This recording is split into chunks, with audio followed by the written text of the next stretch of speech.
Good morning, folks, and welcome to a brand new format of the Witty Vitor Podcast. For the very first time, we are coming to you live in the morning.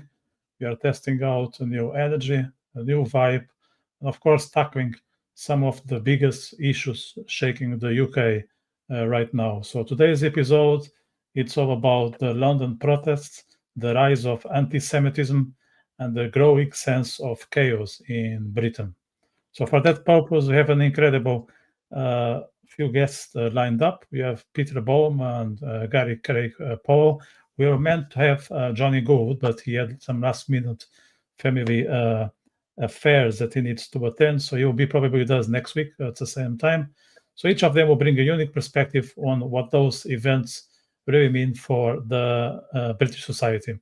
And perhaps in half an hour, we can also have my co-host, Marco Alexander, and he'll also add his take. So grab your coffee or tea, stay tuned, and let's dive straight into this morning's live conversation. Again, if you know someone who is into this topic, make sure to share. If you haven't subscribed to the channel, it would be great if you can. And if you enjoy what we do here, I would be very happy if you can press the like button below. Peter, very good morning to you. Morning, my friend. Pleasure to be here. Excellent.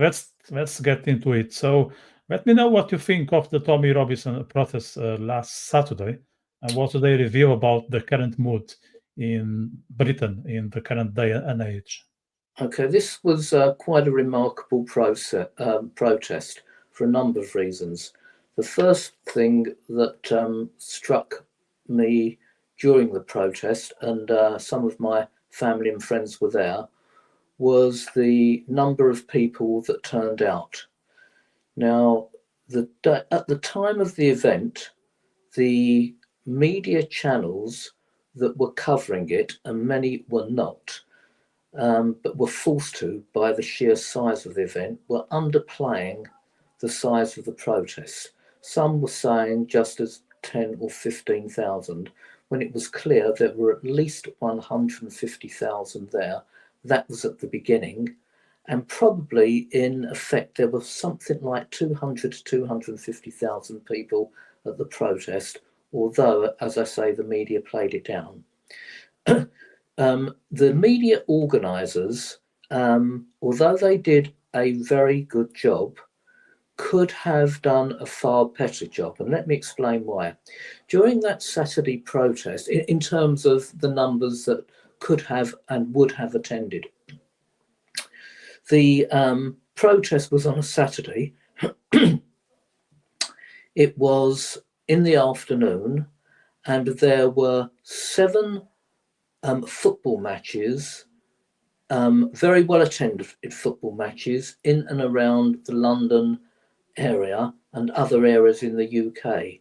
Now, many of those people who were at the football matches, I'm sure, would have attended that march.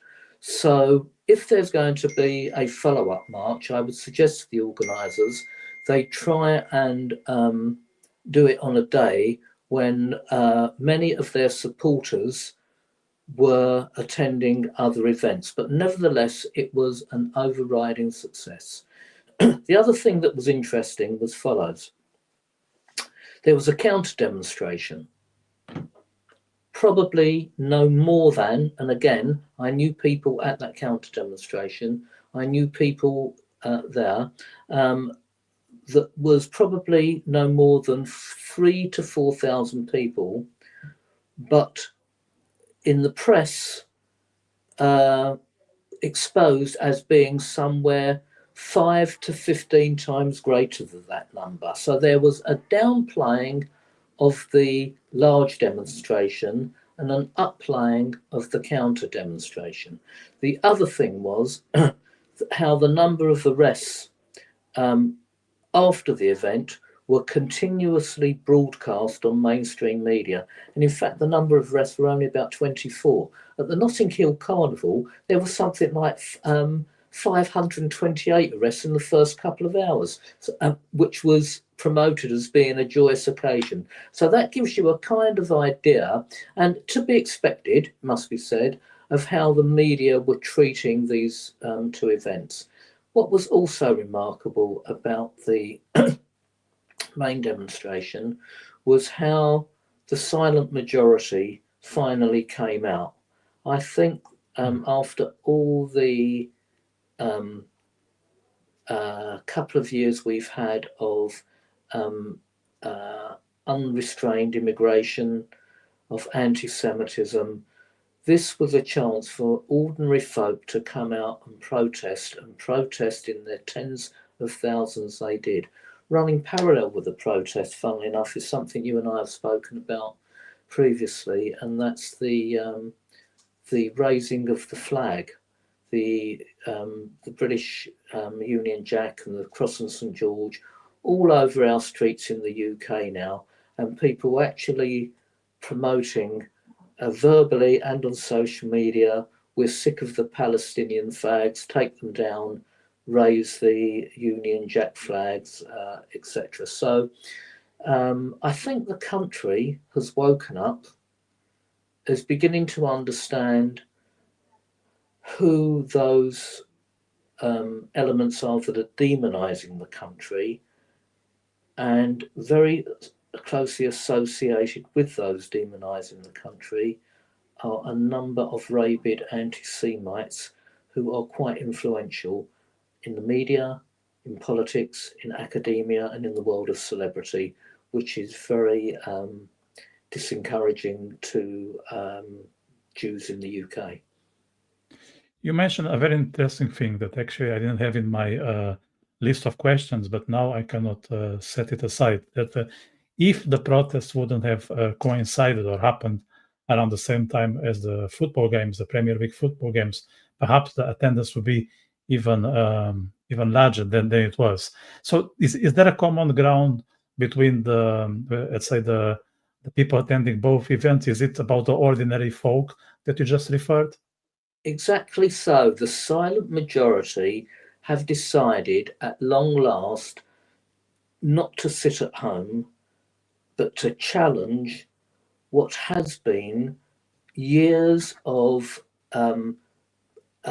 extreme socialist Islamism, communism, anti-Semitic elements, all uniting together and working against the well-being of the ordinary folk of this country, who can see economically, socially and culturally their, let's call it Judeo-Christian values, if you like, being eroded for the last, 5 to 10 years, I guess, and even under years of a Conservative government who just sat back, the inertia set in, and didn't do the job that the voters expected of them. And this is the result we're witnessing now. It's a paradox, isn't it, that a Labour government is the first government actually to try and remove illegal immigrants from our country, albeit they've only managed one. But I think they recognise that they will not get back into power unless this tide is turned. Now, unfortunately, this Labour government is also very much trying to regain the trust of the Muslim bloc in this country, a growing demographic that is very anti-Israel, and united with that is clear anti-Semitism too. This current Labour government understand that unless they are able to gain the Muslim vote, which may be taken by the new party set up by Jeremy Corbyn and Zara Sultana, and the Green Party, they are not going to get back into power, and by default may assist the Reform Party, which is running very high in the polls, and as you know, is an anti-immigrant party.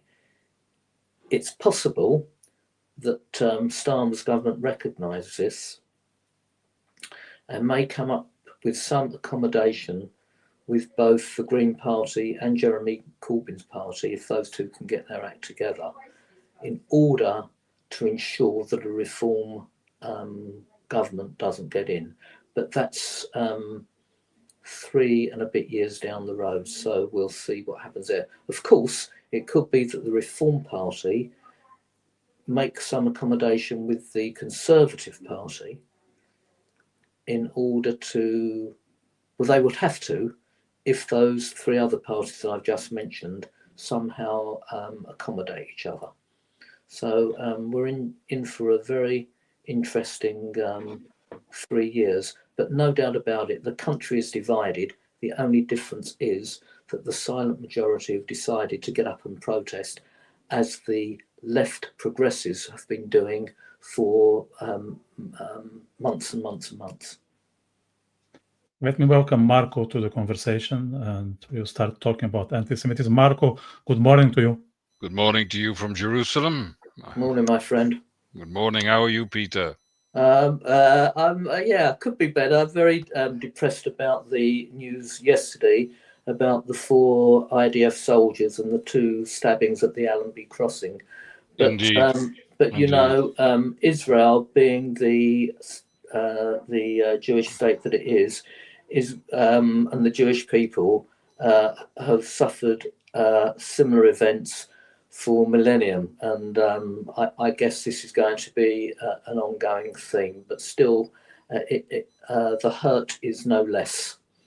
Indeed. You're certainly the one consolation is that we are certainly on the right track. We are defeating our enemies slowly but surely.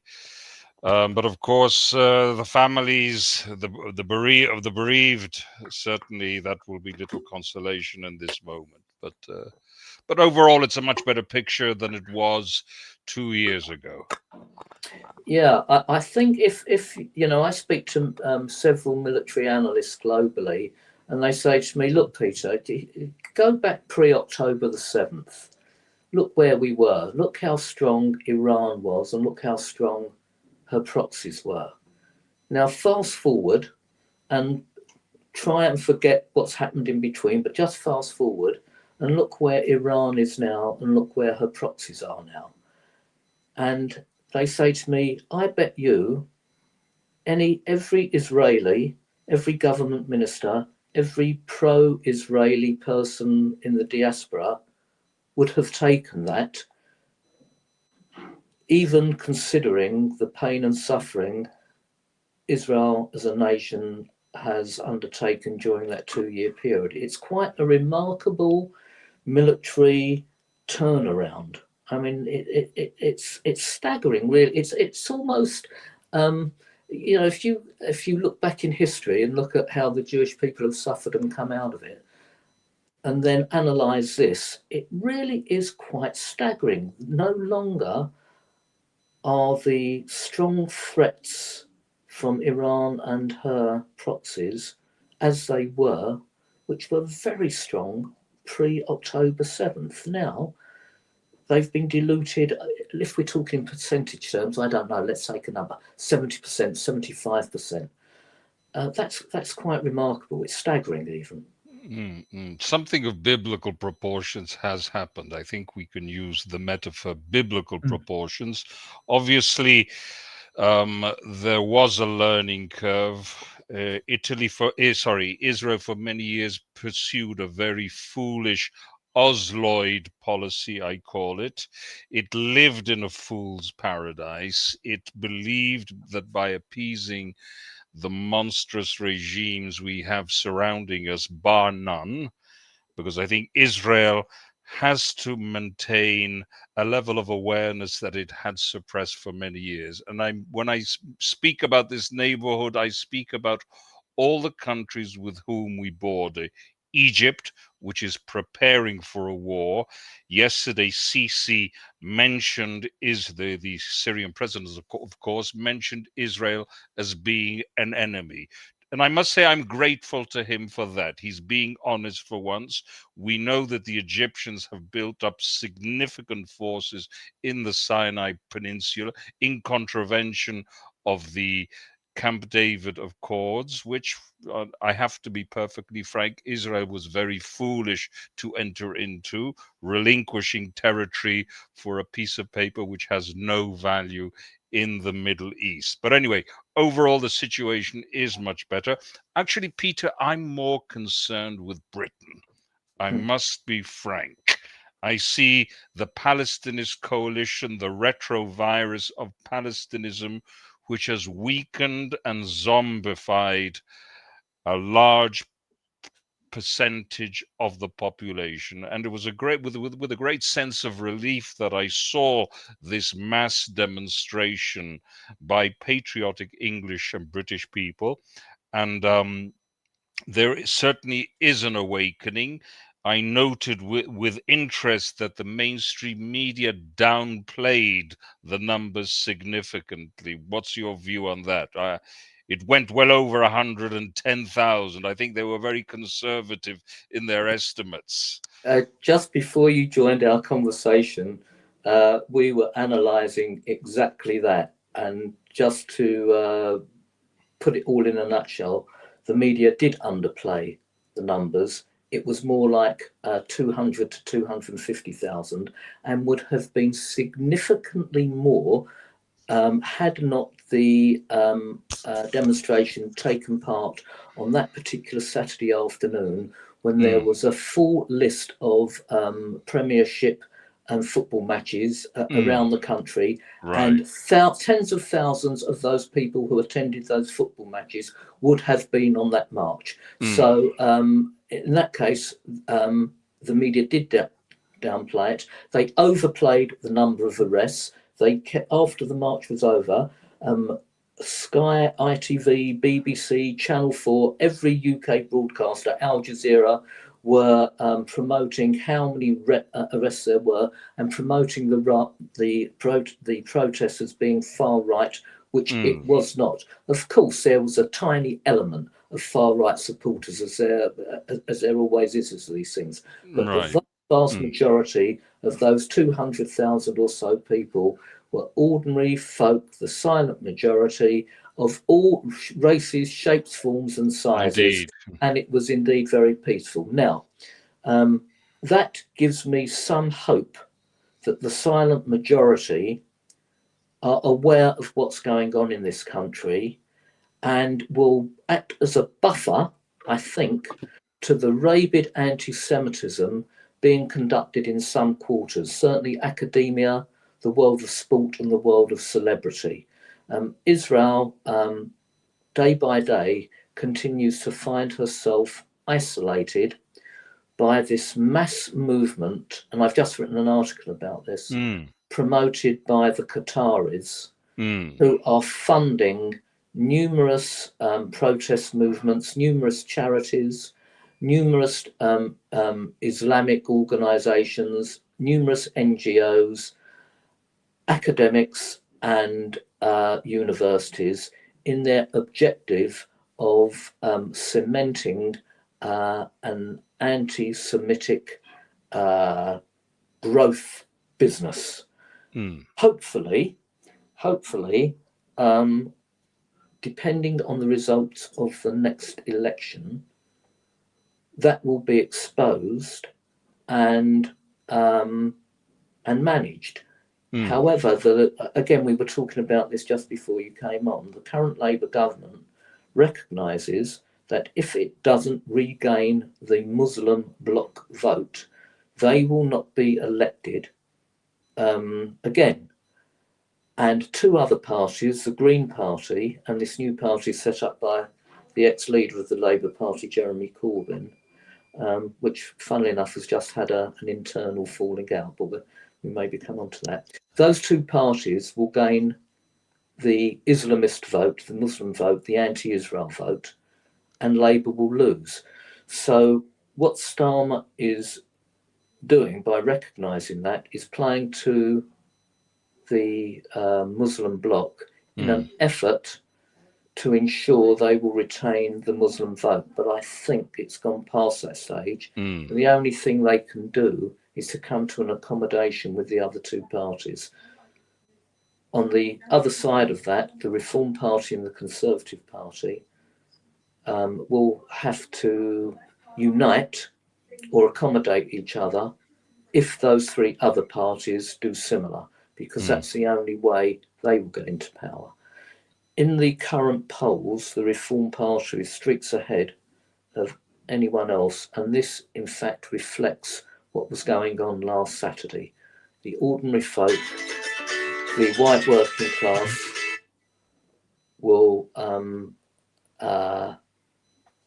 challenge that bloc vote on the left. Right. Peter, I have a question.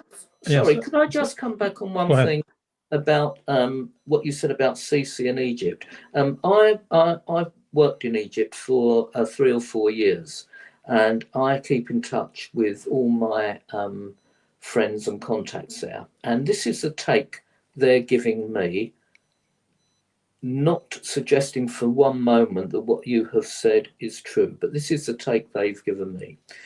Egypt recognises that Iran, because of what's happened in the last 2 years militarily, and because of her own domestic problems with the water crisis she's currently suffering, will no longer be the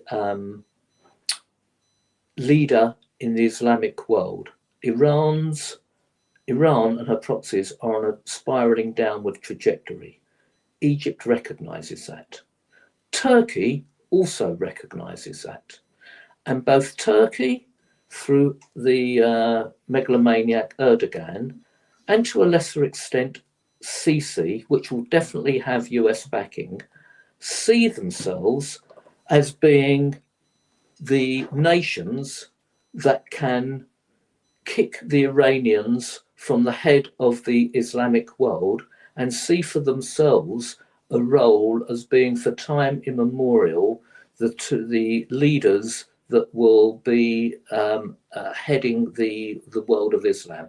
And we've seen this throughout history. There's always got Saddam Hussein tried to do it, didn't he, at one time? And Nasser tried to do it. We've seen this throughout history. So the take that I get is that Sisi sees an opportunity, as does Erdogan. And don't forget also, I think I'm right in this, that Egypt has just signed what is the biggest energy deal with Israel.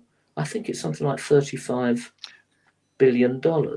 And Sisi is not going to jeopardize that in a war with Israel. That's the take I get. It's more playing to the Egyptian gallery and to the world of Islam than really being serious in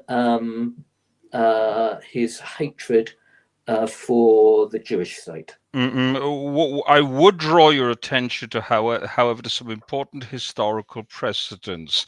The Germans and the Nazis and the Soviet Union had also very important commercial interests when Operation Barbarossa took place. Indeed. Also, what needs to be borne in mind, that Hamas would not have been possible without the Egyptians. Some major feats of civil engineering took place between the Gaza and Egyptian border, which would not have been possible without the involvement of very well-placed people in the Egyptian power hierarchy.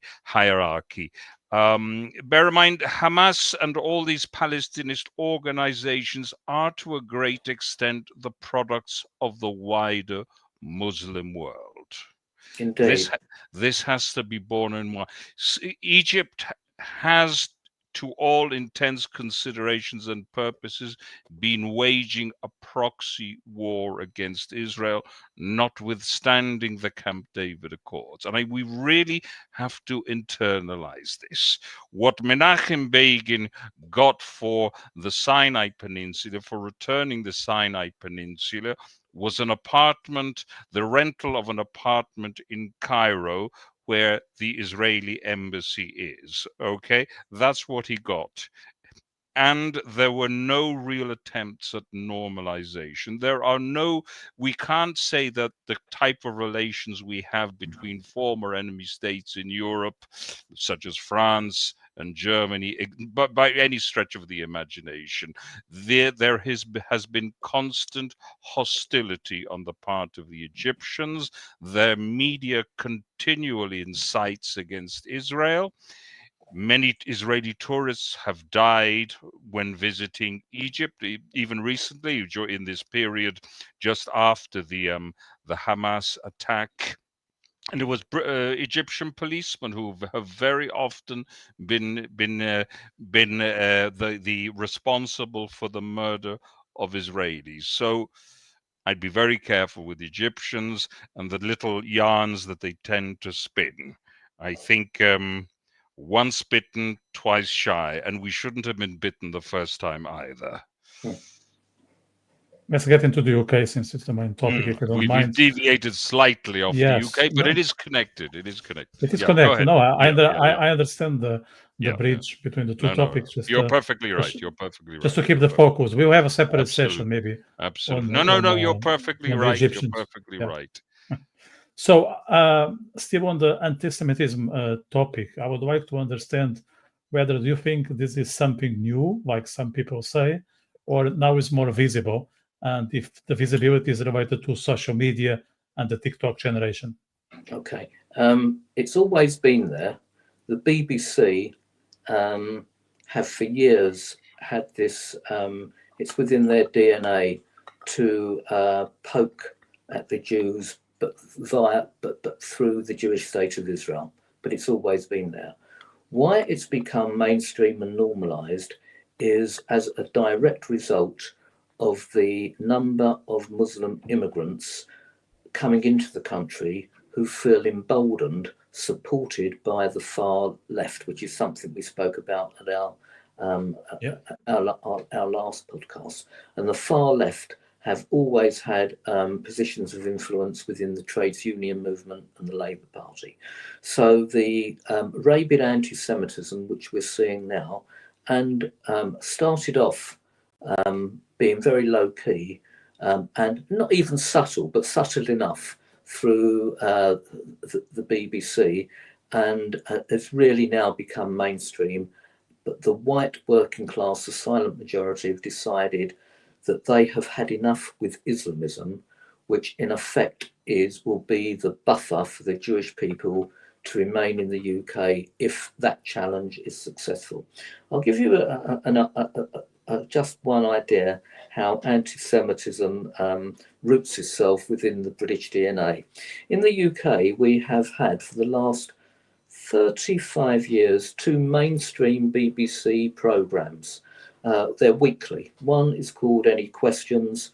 The other one is called Question Time. One's on the radio, one's on the TV, and it's the staple diet of anyone who's in the least bit interested in politics.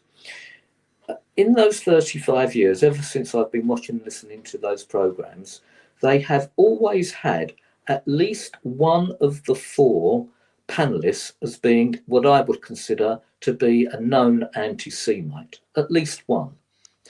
And the audience is by far, week after week after week after week for 35 years, hostile towards the Jewish state of Israel. In those 35-year periods in which they've both been running, there's been a genocide in the Congo. 6 million black Africans killed, 11 million ethnically placed, about 12 million wounded. Do you know, not one question, not one, in that has been raised on the war in the Congo? Not one. Now, that gives you an idea of what's going, and I'm sure, I'm sure if that would be the same in the US. I mean, I don't know, but if we were watching CNN or something like that, or having a panelist discussion in any other program, probably France, probably not France because of her connections with the Congo. But that gives you an idea of where we're at and how an anti-Israel bias has rooted itself within the British DNA, and again more so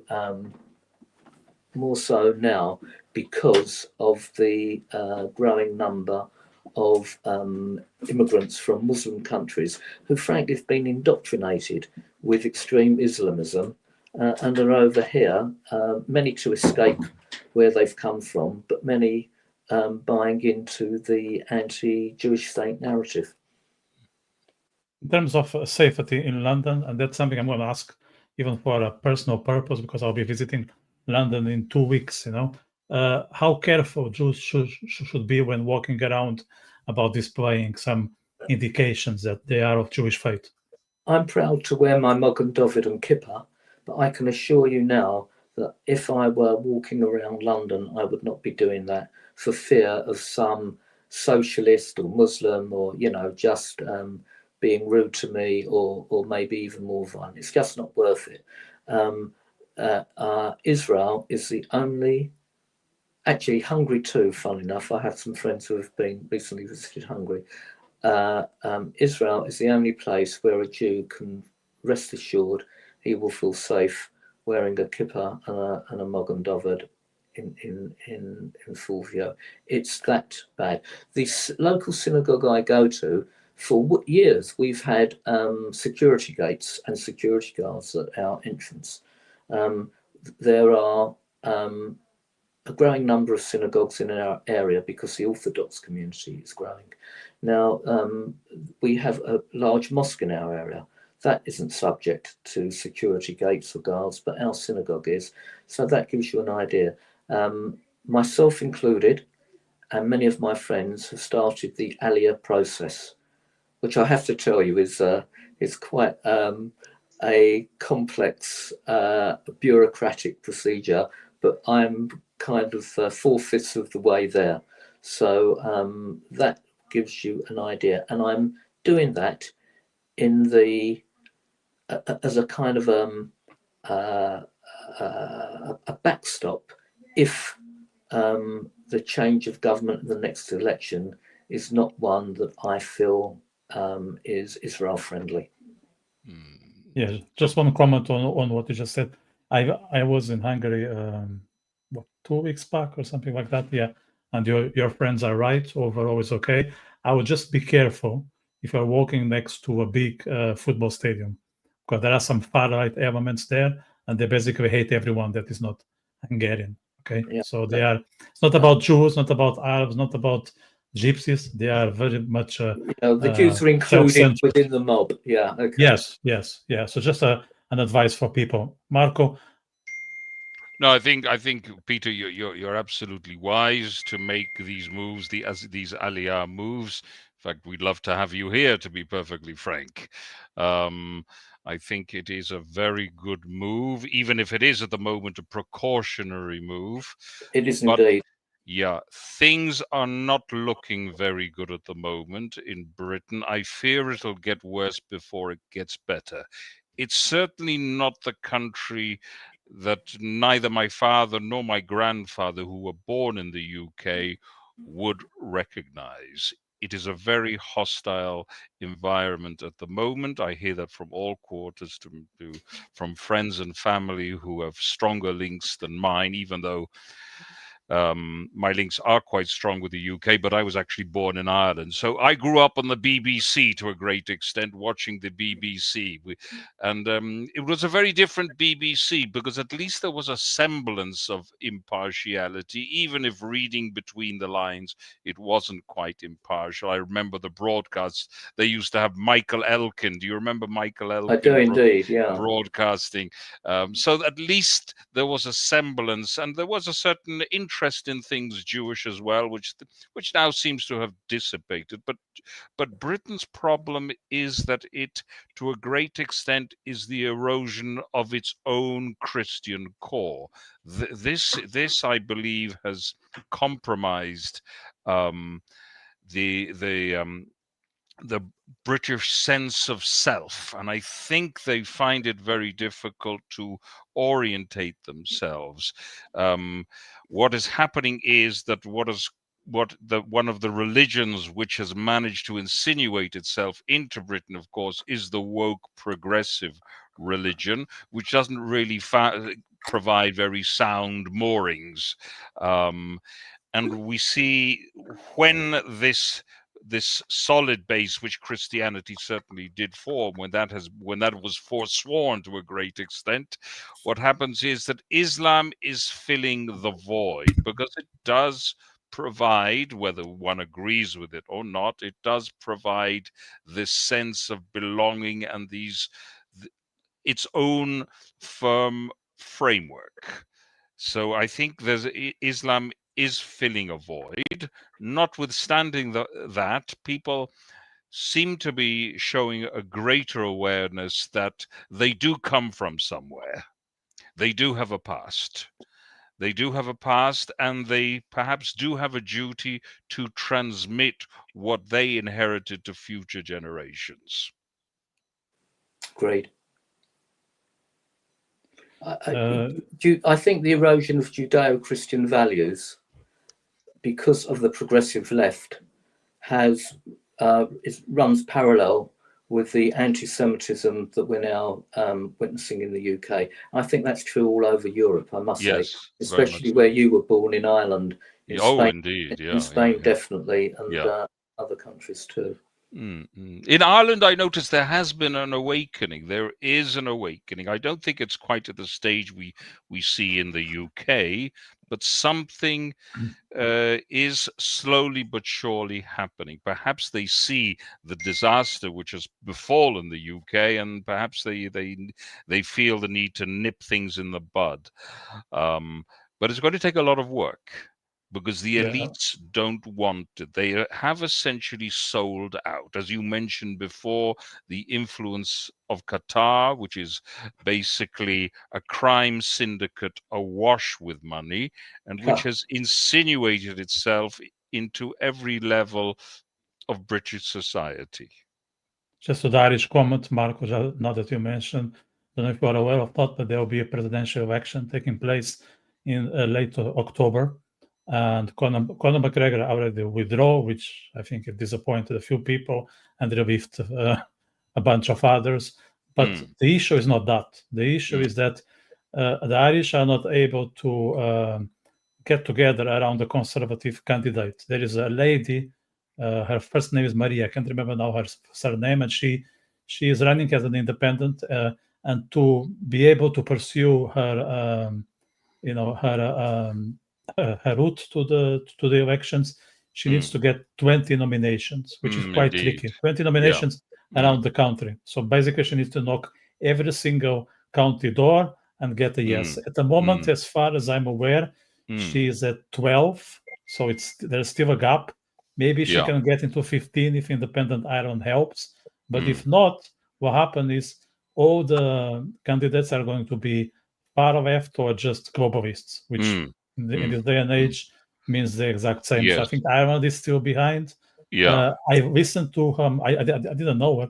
I listened to her comments on public sphere. I think some of them are actually quite wise. She comes across as someone with common sense, especially about the theme of migration. She is not just cursing everyone that comes into this country, just those who have bad intentions, who don't want to adapt and impose their culture in Ireland. So she seems to be someone that maybe in the future, perhaps not now because she doesn't have the right alliances, can be of value for the country. But Ireland is very well behind, and it's nothing new.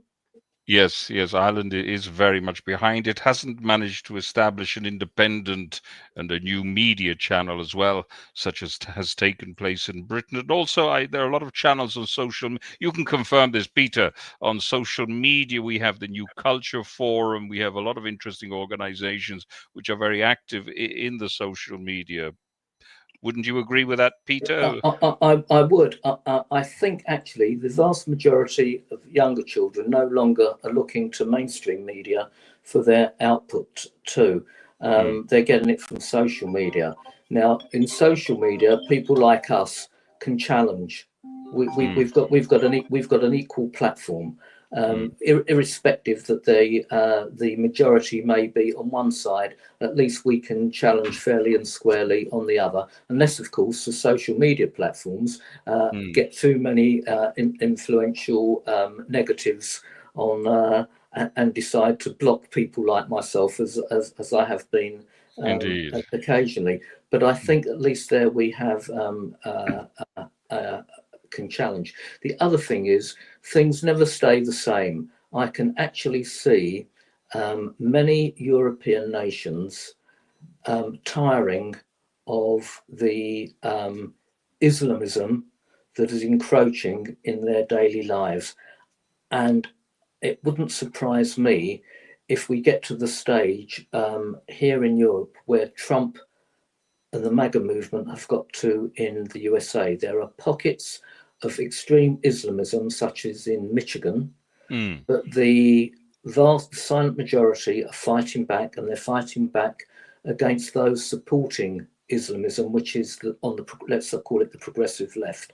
It wouldn't surprise me if similar happened in Europe. It really wouldn't. So I'm making precautions to move to Israel if it doesn't go, because it's quite a challenge for someone of my age and with my health issues, etc., to do that. But I know that Israel will welcome myself and my wife. My children are actually supporting our movement. I would hope that at some stage they would follow if we come. But yes, if the anti-Semitism continues on this trajectory instead of on a downward trajectory, which I'm hoping, this time next year, my friend, I'll be with you sipping a beer in Jerusalem. Believe me. We have pretty good beer here. I'll probably be in the Tel Aviv area, but it's only an hour. Right, it's all good. It's all fine. Yeah. Gents, I've got to tell you, I've got to do an interview with Indian TV in about 10 minutes. So is it the News X? News X, yeah. I've got to prepare for them. I said I would do it for them. Does that I can put them off if that puts you guys to any disadvantage, but it's entirely up to you. That's okay. It's no problem. I'm aware of News X. I also been on their show a couple of weeks back. I think it's good. I think it's good that we get our voice out to that kind of demographic. I think it helps fight the good fight. So listen, I wish you both a Shabbat Shalom. Shabbat Shalom, sei gesund, and I hope to see you before the new year. I'll speak to you before the new year, but if not, Shana Tova. Shana Tova umetuka. And well over the fast as well. Thank you. Thank you, Take Peter. care. Say greetings to Blighty. Indeed. And Spurs beat a Spanish team. I don't know whether you saw. Oh my goodness! What a wonderful news you give. You're a Spurs supporter too. My goodness, you're a proper yid. You're a proper yid. Do you not follow me on Twitter? I shall do so now. Please follow me, because I sent out this tongue-in-cheek post that got thousands and thousands of replies. But a lot from Jewish people. This is what I put out. Basically, last night, two heavily supported North London Jewish teams, Spurs and Arsenal, beat two Spanish teams in the European Champions League. The Spanish government under Sanchez are calling a special meeting of the UN General Assembly, accusing Israel of bribing the referee, of having a Zionist ball, and Israel laser guiding the ball into the net. The vote is Ireland, Spain, Norway and South Africa are supporting the motion, which is expected to pass by 142 votes to 12 with 15 abstentions. Do you know, I got back, I don't know, maybe it went out to thousands. I got back about 200 replies saying, really? Is there a link to this? You know, maybe British sarcasm doesn't gel well with people clearly, but even the Brits were coming back. Peter, are you sure this is true? Where did you get it? I can't say. Oh, anyway, wonderful. Good to hear that you're maintaining the faith. I mean, when I hear that you're a Spurs supporter, we need a lot of faith. We do indeed. We but do, 3 wins out of 4, and only doing well this year. Doing 1 goal. Well. Yeah, I think, and Brighton tomorrow, which also has quite a large Jewish following, owned by a Jewish guy, Tony Bloom. Yeah. So don't tell me that Manchester United is related to us, because that would be a big disappointment. Huh? No. But anyway, the world stopped when Jimmy Greaves died. So I just look at... in this room you're sitting in, I've got the Spurs autograph book, 1962-63. Les Allen, Jimmy Greaves, Frank Saul, Danny Blanchflower, Norman Blanchflower, Mackay, John Smith, Alan White, Greaves. I've got the lot. Anyway, I must go, gents, because I've got this interview. On that happy note, God bless you. Bye-bye. Good job. Bye-bye. Bye. Good. That was great. Yeah, it was great. That was great. It's good. Yeah. Good to have another Spurs supporter. Absolutely. Among the Absolutely. group, yeah. We're all of a certain age, but anyway. Yeah. Look, we have Garry joining us in a couple of minutes. Gary's joining us. He's ready to share his input, so I will welcome him in. You know, he's just not much into football, but all the other topics. No, it doesn't matter. We can explore. We can still allow him, no? Yeah. Of course. Let him in. All are welcome. Good morning, Garry. How are you? Good morning. Good morning, Vitor and Marco. Good morning, Craig. Good morning, Garry. Garry Craig. Yeah, I'm calling myself Craig now. Oh, really? Is there any reason for that? A marketing ploy, or is it? It's partly because my girlfriend calls me Craig, but also in a dream, Pierce Brosnan told me that I should call myself Craig in public. Okay, fair enough. I shan't ask any more questions, but anyway, not in public, not in the public forum, no. I mean, in this day and age, you can identify whatever you want. So even if Craig is not your name, and even myself, I can call myself Craig. So no, but it is my name. It is his name. I know. I'm just saying, like, this day, everything is allowed. So why not? Yeah. You know? Why not? You were just in the UK. What was it? Last month in August? Yeah. I came back on the 25th of August. August. Right. Was there anything on the atmosphere indicating what took place last Saturday? Did you see some signs, some indications? Yeah, definitely. I mean, everyone I spoke to was angry, pretty much, you know. And what was really striking to me was that it was not just conservatives, and it was certainly not just far right people. You know, I was staying for the first 3 weeks in a kind of little hippie enclave of Wales, you know, where most of the people were sort of, you know, ex-hippies, mainly my age, most of them certainly left wing, but even they were angry the way things were going. I mean, almost everyone is furious in England now, you know. I mean, even lifelong Labour supporters are disgusted. Normal people, normal people, you know. And I think the numbers of the Tommy Robinson protest indicate clearly to me that this is a mass movement now, despite what the BBC wants us to believe. Perhaps we can talk about that later. But indeed, I think it's very much ordinary people. Certainly, the majority of the working class and lower middle class now want to see radical change. Make Britain normal again before we make Britain great again. I think we have to go in. make Britain British again is really the key. I think there's really a serious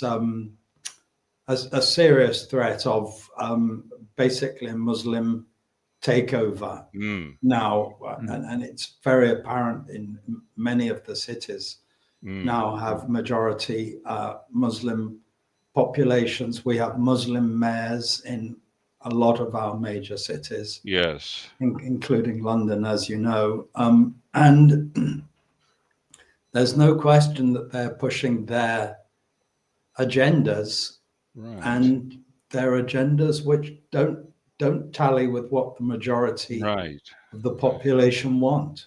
Right. They show good generalship because they concentrate their forces. So they have a good strategic view of reality.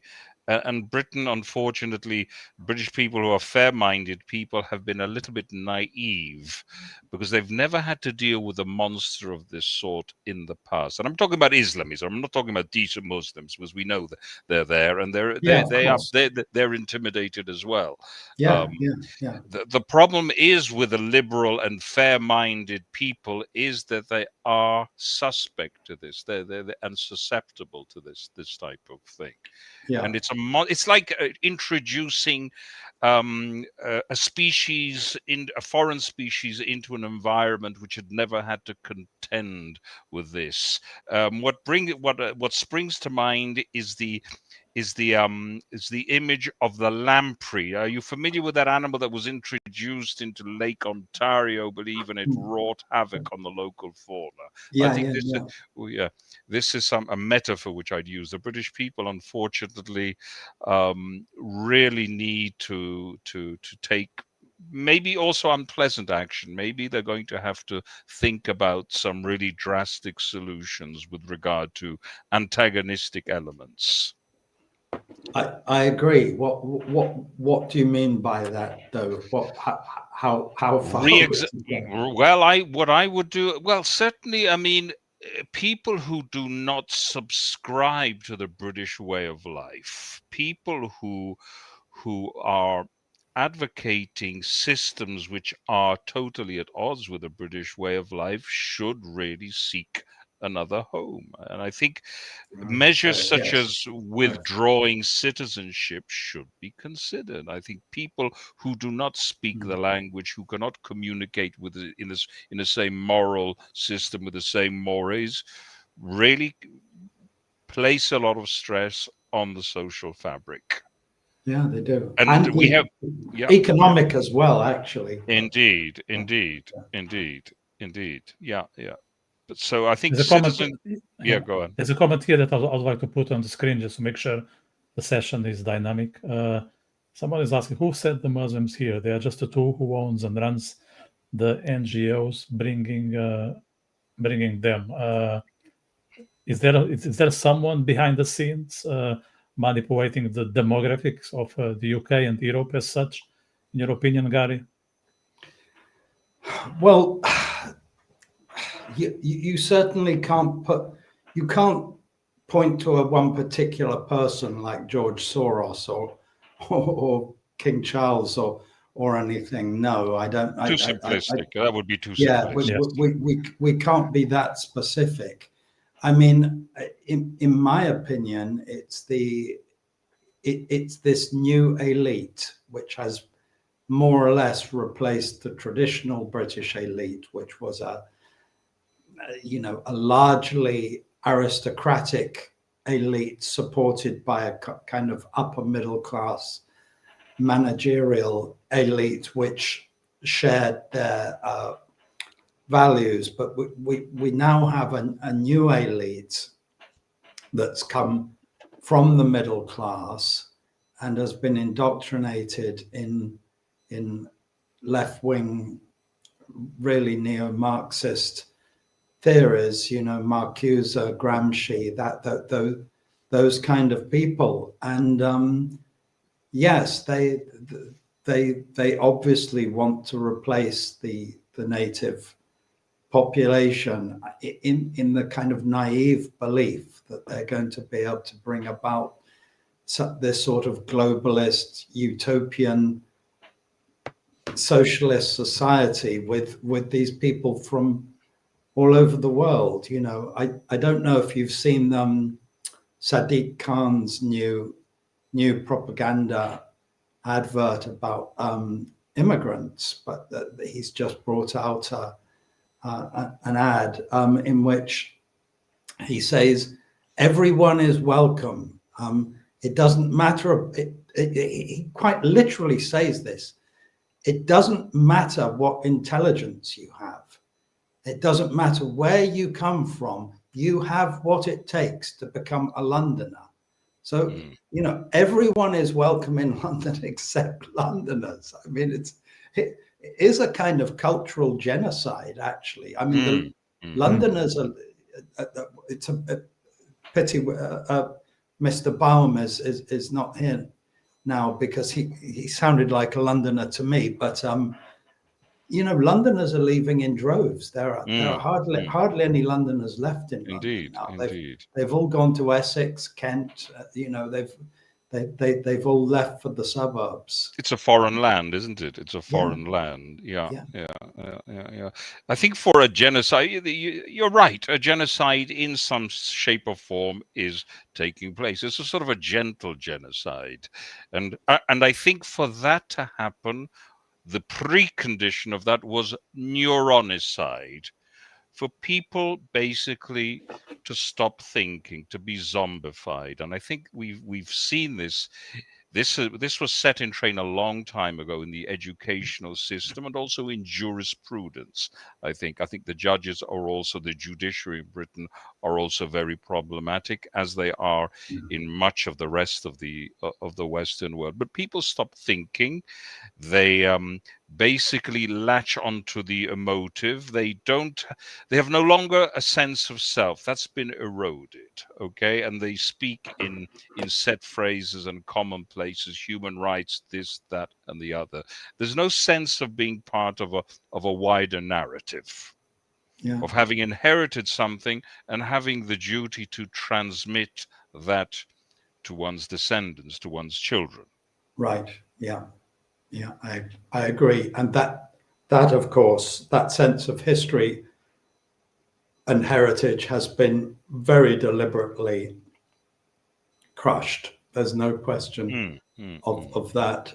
There's very little history taught in the schools now, and what history is taught is almost exclusively women's history, the history of, you know, contributions by great Black British people, that sort of thing. That it's all focused on minorities, and there's very little of you know, the standard British history. You know, I made a point recently in one of my Substack posts that when Churchill was giving his speeches during the war, he would frequently mention people like Francis Drake and Lord Nelson, of course, knowing full well that ordinary British people like my parents, who had virtually no education, knew exactly what he was talking about.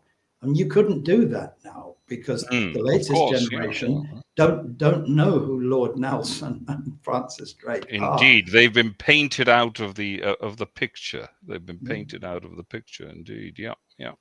I wonder if they even know who Churchill is. I mean, they have a kind of comic book caricature view of him as this sort of nasty old cantankerous, nasty old cantankerous fascist, fascist imperialist, which doesn't correspond to the truth about him at all. Of course, yeah. I have a clip here ready to share with you guys that I think it illustrates what we were just describing, the Palestinist virus that Marco tends to refer in these sessions. And also, I want to bring it over that we can start talking about the British flag. So let me try to share it, and I hope I will manage, because I'm not that familiar with this feature, but I will try. Let me know what you think. This is from Visegrad 24. which is a YouTube channel that I can only recommend. Can you see the clip? Yes. Okay, I will play it now. Yeah. Okay, just like, I don't know, 30, 40 seconds. Flags in my window. Oh, which flags? Palestinian. Right. So you feel comfortable flying that, but you wouldn't feel comfortable flying your own flag? My own? What's my own? If are you English, Nina? Yeah. Well, there you go. That's your own. That's what I mean. The English flag. But I'm not proud to be English. You're not? Why not? I think it's a disgrace to be English. It's a disgrace to be English. Why? Yeah, I do. Why? Because of what the English people have done to every flag in my window. Yeah. So that's the clip. I think this person, she thinks she knows British history, but she probably doesn't know Palestinian history, if there is any. Palestinist, because the notion of Palestinian is totally fictitious, and it's been weaponized against nation states in Europe, because what people don't realize is that all those forces which are antagonistic towards the nation state coalesce around Palestinism. They all rally around this fake flag, which was invented in the mid-60s. And they have been very capable, I must admit. But at the same time, British people and all the healthy nation states of Europe have been compromised by this movement, because basically it has, as we see in the case of this lady, who has been zombified. Yeah. Garry, any thoughts on this flag taboo? It's not only in the UK, it's all over the place. And why is it? Like, why there is an issue with people raising the flag when they all do as when there is a sports event? Then it's all fine. Yeah, I mean, it's really bizarre. I know I saw yesterday or the day before yesterday a Church of England bishop saying we must wrest the flag from the hands of the extremists, as if there was something extremist about waving your own flag. I mean, I don't really have an explanation for that. I mean, the only explanation really, I think, is that it is seen as being reprehensible to be English. I mean, they're not so negative about the Union flag, the flag of Great Britain, the United Kingdom, and I think the reason is that is inherently a little more inclusive. I mean, at the very least, it includes the Scots, the Welsh, and the Northern Irish, right? And that was the flag of empire. And I think one of the ironies here actually is that although the people on the left claim to be anti-imperial, in a sense, what they have inherited is a kind of imperial globalist vision. They want Britain to be a kind of metropolis, but not. It shouldn't be English. It should be a metropolis at which a hotel rather than a home. Yes. Rabbi Jonathan Sacks used. I don't agree with Rabbi Sacks on everything, but he's certainly a great thinker. But he certainly, I think this description was correct. A hotel rather than a home.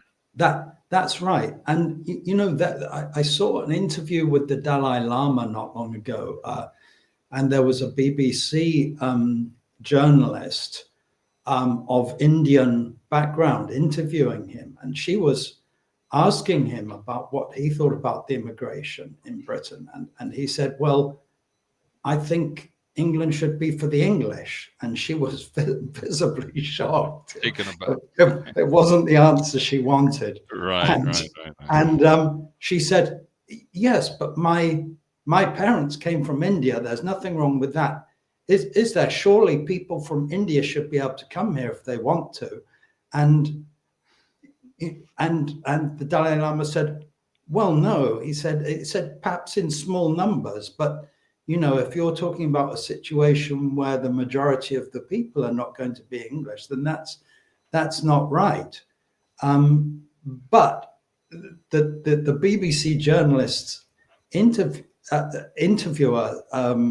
idea was basically that anyone who wants to should be able to come. Yeah. And A notion of no, but it is absurd in the sense that people have the notion of freedom as being a sort of a free for all. It's sort of you pick and choose. You go into a supermarket and you pick the bits that you want. Freedom requires limits. It doesn't function without limits. Yes, that's true. Yeah. Let me take the opportunity to advertise something now that Marco mentioned Rabbi Sack, because we will join the Global Day of Learning 2025, which is a memorial to Rabbi Sack wisdom. So I'm going to share again our event. Just take the context for it. So this will take place on the Tuesday, 11th November. It's already in the Rabbi Sack's webpage.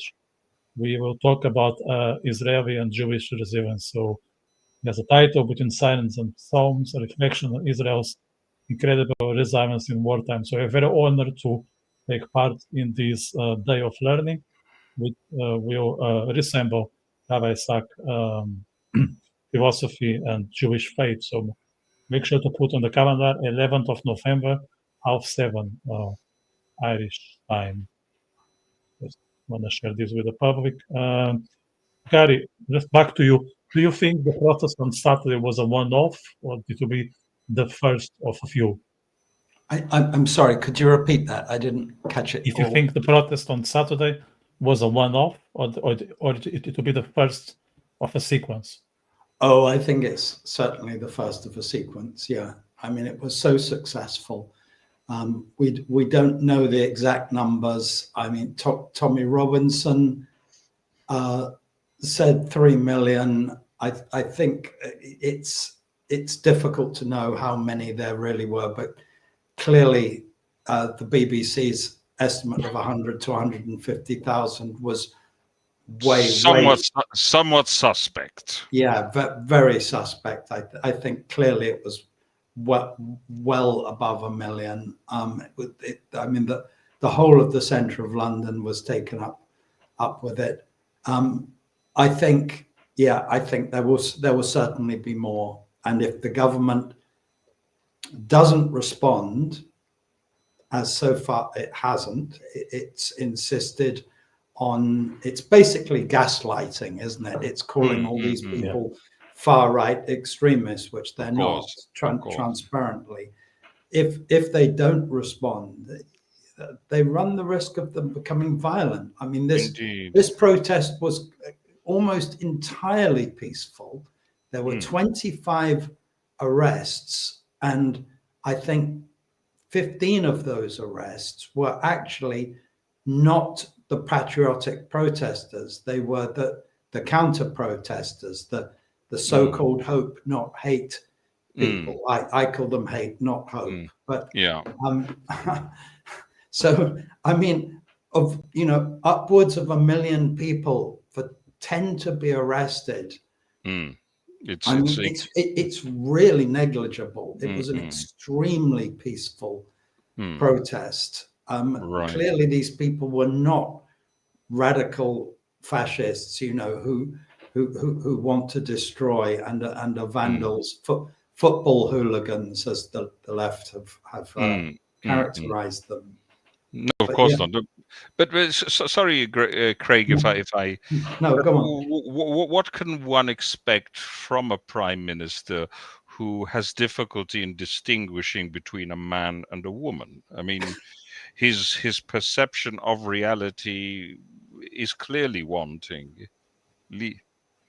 Yeah, he's simply not very bright, is he? It's very clear when you listen to him that he's at best a mediocrity. Well, I suppose it's self-induced to a great extent, because I'm not sure whether I wouldn't go so far as to question his intelligence one way or the other, but I would certainly question a process or whereby he's sort of contracted the sphere of intelligence. I mean, this is the problem. It's not that the people have been zombified, and he has entered into that tunnel, and there doesn't seem to be much light at the other end. Yeah, that's true. I mean, you can, as you know, you can function quite well in our educational system without really ever questioning anything you're told. I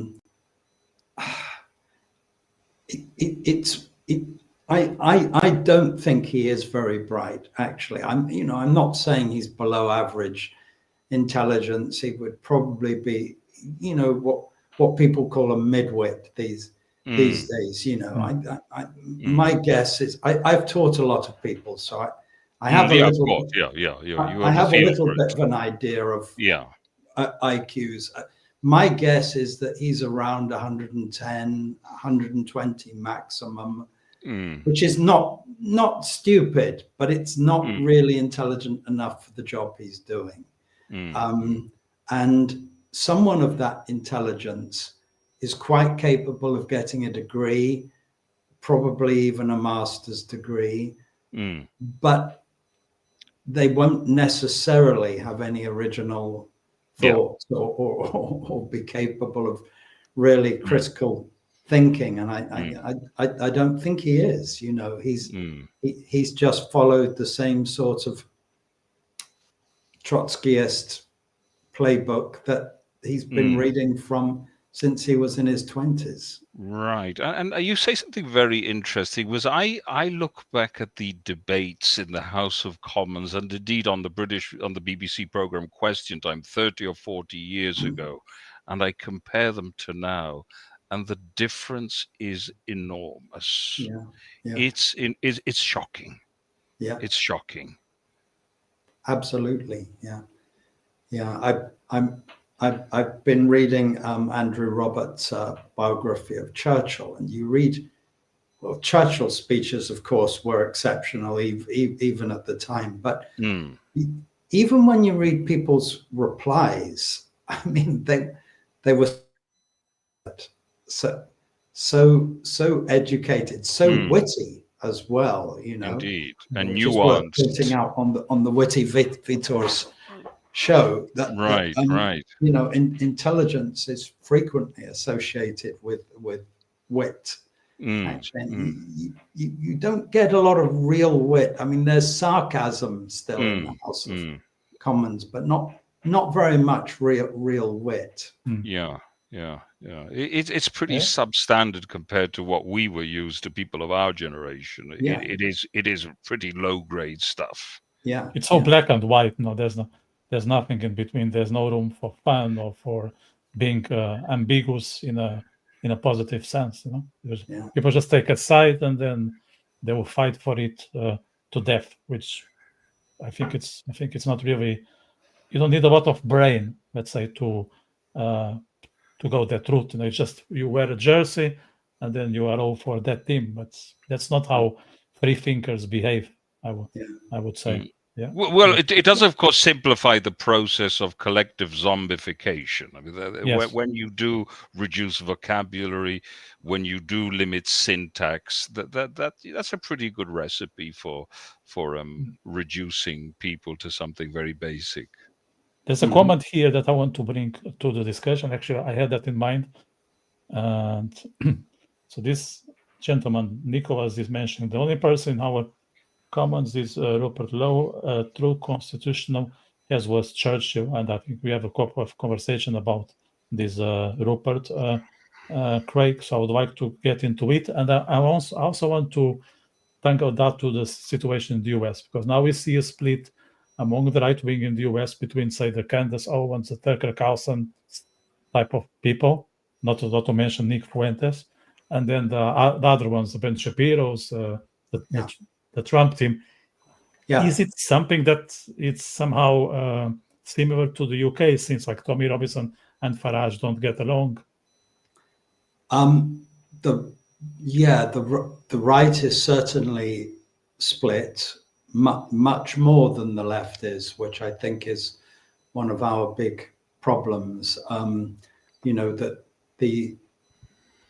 That I've heard people saying there's no such thing as left and right now, and I don't think that's quite true. It seems to me that the left is marching in lockstep, and that's why they're so successful. And I think on the conservative side, it's a sort of I'm not even sure if it's a coalition anymore. There are very antagonistic forces within it.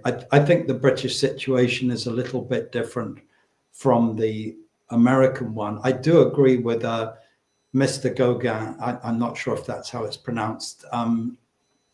That Rupert Lowe is the closest to a true heir of Churchill that we have, and he's our best hope. I think. I mean, Farage, to me, Farage is trying to woo the centrist vote and dissociate himself from Tommy Robinson, who is not really a political figure, actually. I mean, he's not.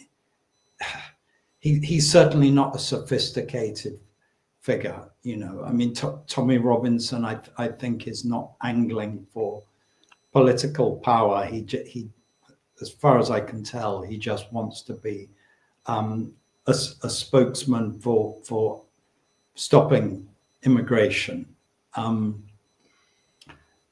I'm not quite sure exactly what game Farage is playing, but I think he's too embedded with the establishment to bring any real change in my view. I mean, I sympathize with people who vote for him because I think it makes more sense to vote for him than to vote for Labour or all the Conservatives who've both got proven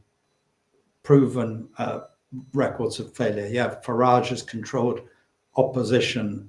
Mo Lowe says that's true. I think I think we can just expect more globalism from Farage, to be honest. Perhaps some sort of a attempt to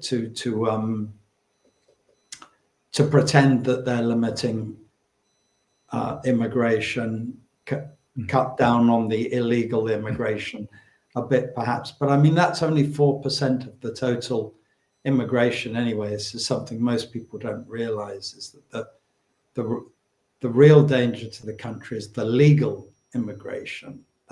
That's what's got to be cut very, very drastically. Let me just thank people who are writing comments. I think that's great. We are receiving a lot of feedback. It is a new format. We are bringing one guest after another. We are doing this show on a Friday morning, and it seems to work. Since people are waking up and being dynamic. So I want to thank you for that. And if they haven't subscribed to the channel, make sure to do that, because we do this also on Wednesday evening. So make sure to connect on Wednesday usually around 7 p.m. or 7:30 p.m.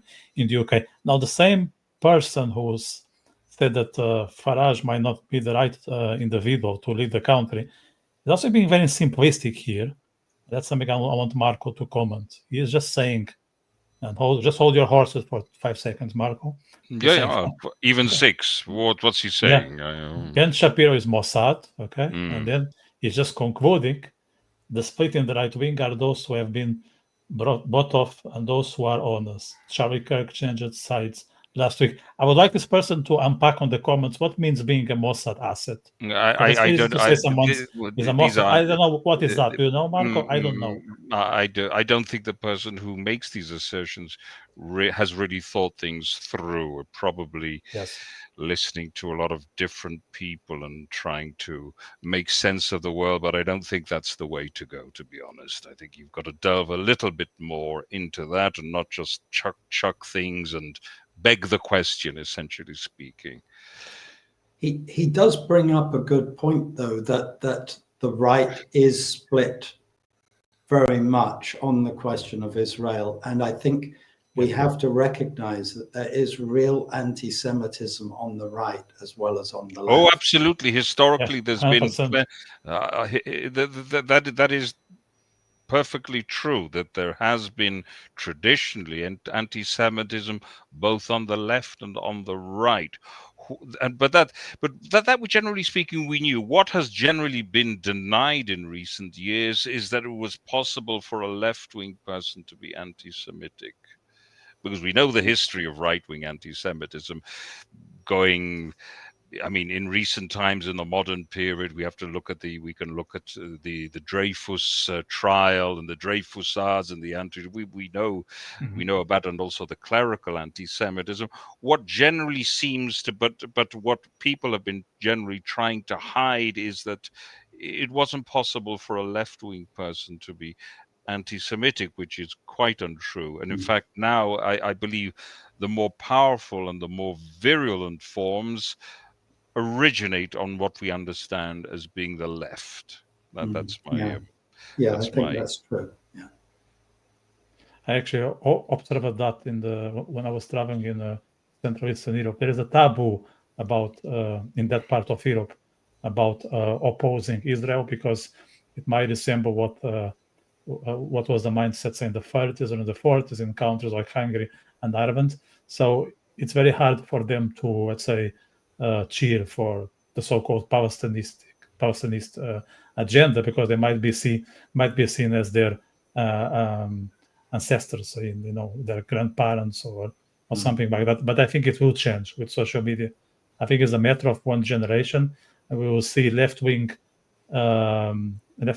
agents in Central Eastern Europe cheering against Israel. That's just my prediction. Now, this person is also throwing jargons here, and I cannot let it go. He's asking if we think if Ben Shapiro is a foreign agent. Again, I don't understand what a foreign agent is. Indeed. It begs the question. It's not really a serious question. I mean, if we want to have a serious debate, we have to, let him say something serious, and then we can do intelligent. I'm sorry, you may be intelligent, but you're not being intelligent now. Okay, say something intelligent. Let's go back to Britain. So the elections are scheduled for, I think, 3 years from now. Just to make it simple, do you think Starmer can keep the power for the next 3 years, or he will fall at some point? Yeah, he's going to fall before then. Labour may stay in power. I mean, depending on who they get to replace Starmer. I mean, at the moment, the deputy Prime Minister is David Lammy, who was another. I mean, to call him a midwit is generous, I think. A clearly incapable man who gave away the Chagos Islands and then agreed to actually pay for what was ours. But yeah, I don't think Starmer can survive much longer. I think he'll be gone in the next 6 months. I mean, the Labour Party clearly see him as a liability now. It's just a question of who would replace him. I mean, the choices are not good. I mean, Angela Rayner would no doubt be a candidate. Not that she would be an improvement. I can't see that any of the alternatives, Yvette Cooper, Rachel Reeves, I mean, they're all terrible. So, I mean, the best thing that could happen really would be if King Charles would dissolve the Parliament and call for a general election, as I think the majority of the population want, but I don't think this is going to happen. There is a real sense of crisis, though. This is sort of gut feeling stuff. Craig, can you confirm this? We're in a real crisis here. Yes. Yeah. I mean, beyond the intellectualizing, it's palpable. There's a crisis. Yeah. I mean, it's definitely a crisis. It's a crisis which is not. It's not yet violent, but I think this is. You have to go back a long way in history. I mean, to the 1630s or 40s, really, to find the wars of religion. Yeah. The seeds of the English Civil War. I think Britain is as split now as it was at the start of the Civil War, and I think that if our upper classes don't take heed, I think that's where we're heading. I just saw an interesting comment from Wattis, if that's the how it's pronounced there, that Shabana Mahmood, of course, has just been made Home Secretary, and that means we quite literally have an Islamist Home Secretary, who is pro-Palestinian, by the way, quite openly so. She's taken part in yes. She is a full-blown Palestinist. And she's also going to be presiding over the inquiry into the Pakistani rape gangs, pedophile gangs, the rape gangs. This has to be a whitewash. Safe hands. Yeah. It's adding insult to injury, isn't it? Yeah. No, clearly we're in a massive crisis, and I mean, Britain is going to change. I mean, I can't predict how it's going to change. I mean, I would like to see a restoration of law and order, the constitution, and deportation, mass deportations of people who are not loyal to the union. But I'm not sure that's what's going to happen. I think you could see the kingdom splitting up, actually. Certainly, there are very strong signs of internal fragmentation. This is, The danger is that we have a kind of Lebanization of the country, where you've got various sects in sort of more or less continual turmoil, jockeying for power. We are having a very good audience today, so I want to thank the viewers for diving in this morning, and make sure to subscribe to this channel, but also make sure to follow Craig on Substack. So if you type his name, you'll be able to find Substack. Is a great platform. It's all about free speech. So if you want to know Craig's views in additional detail, make sure to read his articles. I think you publish that every week. Yes, it's been every week for over 2 years now. Right Dangerously, the Substack is called. Yeah. Excellent. So thank you. Make sure to follow him. Craig, thank you very much for joining us today. It's always thank you. pleasure. I'm actually heading to London in 2 weeks. So I look forward to see the tension with my own eyes. Some say my English is leaning toward an Irish accent, but I think it's not a problem anymore.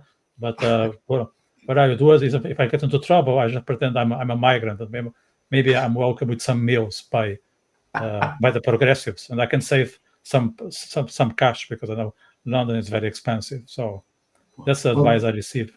Did you see there was an amazing story this week? A convicted terrorist who was living in the Hilton Hotel raped a vulnerable woman in Hyde Park this week.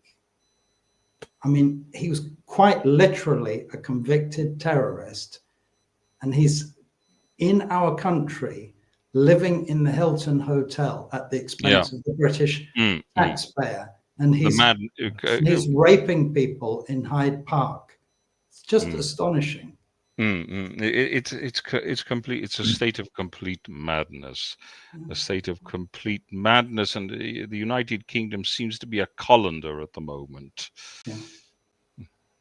We need to do one episode on Egypt after this comment, Craig. After what you mentioned earlier in the show, Marco, I think Egypt needs to be unpacked to people.